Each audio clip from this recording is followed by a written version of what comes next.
Yes n glory YouTube channel के online platform पे मैं एस एन सिंह एक बार फिर से आपका हार्दिक स्वागत एवं अभिनंदन करता हूँ।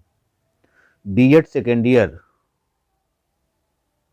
प्रथम प्रश्न पत्र जो है, जो सबके लिए कंपलसरी है, principles and methods of teaching, यानी जो शिक्षण से संबंधित एक आपका पेपर है। शिक्षण अधिगम के सिद्धांत कह लीजिए या शिक्षण के सिद्धांत एवं उसके तरीके कह लीजिए, तो इस टाइप से जो पहला आपका पेपर है जो सबके लिए कंपलसरी है।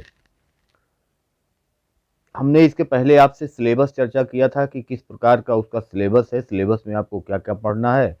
आज हम चर्चा करेंगे कि उसमें किस प्रकार के प्रश्न पूछे जाते हैं, एग्जामों में किस प्रकार के प्रश्न आएंगे। तो जब आपको सिलेबस पता रहेगा, जब आपको किस प्रकार के प्रश्न आते हैं एग्जाम में ये पता रहेगा, तो आपको आसानी रहेगी। जब आप पढ़ना शुरू करेंगे तो आपको आसानी रहेगी कि उस टॉपिक पे आप ज़्यादा ध्यान देंगे जहाँ से क्वेश्चन पूछे जाते हैं, और उस पर आप कम ध्यान देंगे जहाँ से क्वेश्चन कम पूछे जाते हैं। तो आपको दोनों चीज़ों की ज़रूरत है। पहला कि जो आप को पढ़ना है उस सिलेबस में क्या है, और दूसरा कि किस प्रकार से प्रश्न पूछे जाते हैं आपके एग्जामों में। तो पिछले साल का जो पेपर हुआ है उसका हम डिस्कशन आज हम इसमें करेंगे कि कौन कौन से प्रश्न आए थे और किस प्रकार से उसके उसके उत्तरों को आपको लिखना था। इसकी चर्चा हम विभिन्न वीडियो के माध्यम से आपसे कर चुके हैं पहले। आप प्लेलिस्ट में जाइएगा, वहाँ पे आपको मिलेगा कि आपको अगर बीएड का उत्तर लिखना है तो किस प्रकार से आप उसके उत्तर को अरेंज करके आप लिखते हैं। क्योंकि किसी भी एग्ज़ाम में जब आप उत्तर लिखना प्रारंभ करते हैं तो सबसे ज़रूरी ये होता है कि उत्तर को आप किस प्रकार से प्रस्तुत करते हैं। लिखते तो सब वही है, मैटर तो सबका वही रहता है, लेकिन उसको प्रेजेंट करने की जो क्षमता होती है आपकी, वही सबसे ज़्यादा देखी जाती है वहाँ। तो प्रेजेंटेशन की जो क्षमता है उसको आपको वहाँ अभिव्यक्त करना होता है। बाकी मैटर तो सबका वही है, किताब सब वही पढ़ते हैं। उसको प्रस्तुत करने का जो तरीका होता है आपका कुछ अलग अगर अलग है तो एग्जामिनर उससे प्रभावित होता है। तो आप किस प्रकार से प्रस्तुत करेंगे इसकी चर्चा हम वीडियो में कर चुके हैं, और आगे अभी करेंगे भी, कि जब आगे आपको ज़रूरत होगी तो उसकी चर्चा हम फिर से आपसे करेंगे। तो आज हम सिद्धार्थ विश्वविद्यालय का जो प्रथम प्रश्न पत्र है बीएड सेकेंड ईयर का, जो सबके लिए कंपलसरी है, उसका एग्ज़ाम जो हुआ था पिछला 2021 में, उसमें कौन से प्रश्न आए थे, हम चर्चा आज उसकी करेंगे। तो सबसे पहले इसमें 3 टाइप के प्रश्न आते हैं। तो इसमें जो पहला टाइप होता है उसमें आपको टिप्पणी लिखनी होती है, और 4 टिप्पणी आता है और चारों आपको लिखना होता है। तो टिप्पणी जो पूछा गया था पिछली बार, पहला पूछा था संप्रेषण के गुण, यानी कि जो कम्युनिकेशन के गुण होते हैं, क्वालिटीज होती हैं, उसको आपको लिखना था। दूसरा इकाई योजना का प्रारूप, teaching format of unit plan. उसके बाद योजना विधि में शिक्षण पद, यानी जब आप योजना विधि देखते हैं, योजना विधि क्या है, तो उसमें कौन कौन से शिक्षण पद होते हैं उसको आपको लिखना था। यानी प्रोजेक्ट मेथड में कौन कौन से टीचिंग स्टेप होते हैं उसके बारे में आपको चर्चा करनी थी। और लास्ट में स्मार्ट क्लास, तो स्मार्ट क्लास क्या है इसके बारे में आपको लिखना था। तो 4 टिप्पणी थे। पहला संप्रेषण के गुण, दूसरा इकाई योजना का प्रारूप, तीसरा योजना विधि में शिक्षण पद, और चौथा स्मार्ट क्लास। तो इस प्रकार से चारों टिप्पणी आपको लिखना था। इसमें किसी प्रकार की कोई छूट नहीं होती है, जितना पूछा जाता है सबको आपको लिखना ही लिखना होता है। उसके बाद जब खंड आ में आते हैं तो यहाँ पे जो पहला क्वेश्चन था वो था शिक्षण से आप क्या समझते हैं, अधिगमकर्ता केंद्रित उपागम के बारे में वर्णन कीजिए। शिक्षण से आप क्या समझते हैं, शिक्षण का अर्थ देना था, शिक्षण की परिभाषा देनी थी, शिक्षण की विशेषता देनी थी, और उसके बाद शिक्षण के प्रकार भी आप लिख सकते थे। उसके बाद अधिगमकर्ता केंद्रित उपागम के बारे में आपको वर्णन करता था, यानी जो बाल केंद्रित शिक्षण प्रणाली है उसको आप यहाँ वर्णन करते। उसके बाद अगला क्वेश्चन था शिक्षण अधिगम प्रक्रिया में शिक्षण सहायक सामग्री की आवश्यकता तथा महत्व की चर्चा कीजिए। शिक्षण सहायक सामग्री के चयन में सावधानियों का उल्लेख कीजिए। ये दूसरा क्वेश्चन था जो शिक्षण अधिगम सामग्री से संबंधित था, यानी टीचिंग लर्निंग मटेरियल से संबंधित था, जिसका आपको यहाँ पे उसके आवश्यकता एवं महत्व की चर्चा करते हुए आपको लिखना था कि उसको हम जब यूज करते हैं तो कौन कौन सी सावधानियां होनी चाहिए। ये दूसरा आपका क्वेश्चन था। तीसरा जो आपका क्वेश्चन था वो ये था कि अभिक्रमित अनुदेशन का क्या अभिप्राय है, रेखीय एवं शाखीय अभिक्रम की विशेषताओं की तुलना कीजिए। रेखीय अभिक्रमित अनुदेशन क्या है सबसे पहले बताना था, उसके बाद रेखीय और शाखीय अभिक्रम की विशेषताओं की तुलना करना था आपको।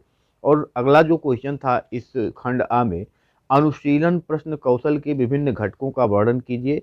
आप फर्स्ट ईयर में जब रहे होंगे तो आपको वहाँ पे माइक्रो टीचिंग की फाइल बनवाई गई होगी, उसमें अनुशीलन कौशल लिखाया गया होगा। तो अनुशीलन प्रश्न कौशल के विभिन्न घटकों का वर्णन कीजिए। शिक्षक की शिक्षण दक्षता को अनुशीलन प्रश्न कौशल कैसे बढ़ाता है स्पष्ट कीजिए। तो यहाँ पे ये आपका लास्ट क्वेश्चन था खंड आ का। तो इस प्रकार आप देख सकते हैं कि किस प्रकार के क्वेश्चन आपसे पूछे जाते हैं।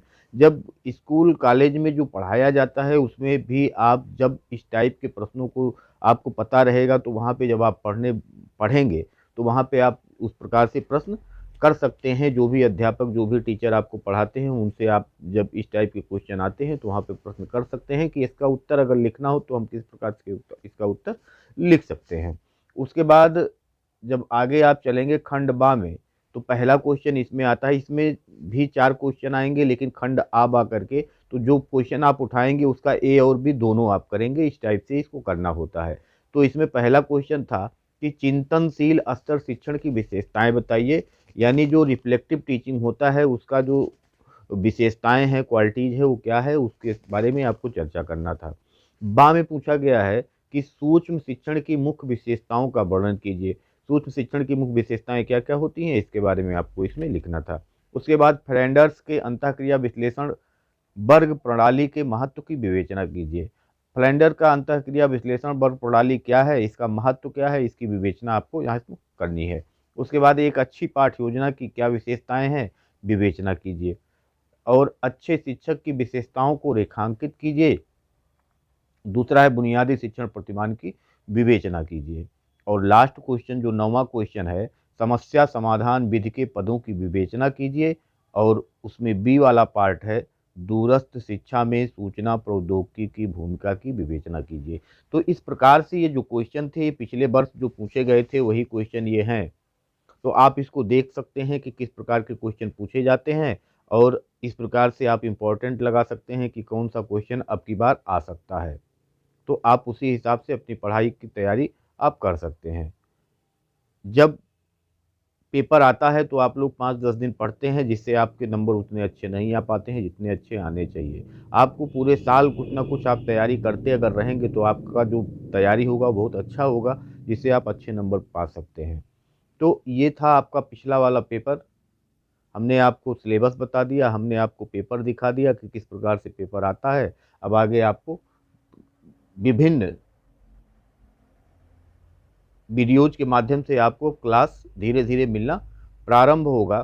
तो किस प्रकार से आप इसकी तैयारी करेंगे, पेपर को देखते हुए, कई सालों का पेपर है, हम धीरे धीरे अपलोड करेंगे। सभी विषयों का पेपर हम धीरे धीरे अपलोड करेंगे।